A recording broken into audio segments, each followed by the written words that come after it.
Problem 946. We're looking at the fleet of buses. So in this particular case, the fleet has a reliability goal of 8,000 bus miles.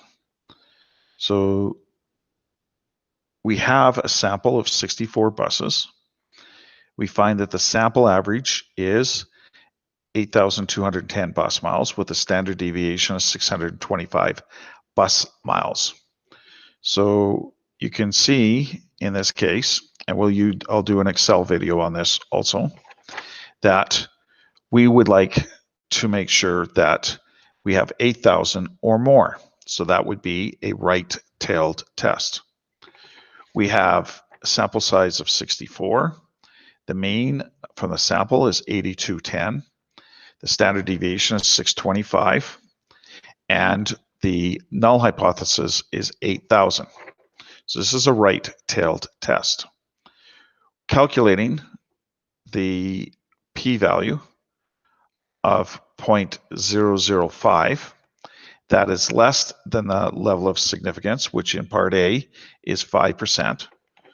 So in this particular case, what we have is, if the p-value is less than the level of significance, we reject HO, or the null hypothesis. So that means we will accept H1, which is the alternative. In this case, H1 is greater than 8,000.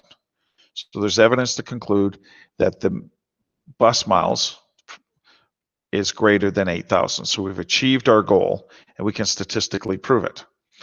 The p-value is less than the level of significance, and that's what you should use. It's simplest to determine the calculation for the reject the null hypothesis or do not reject the null hypothesis.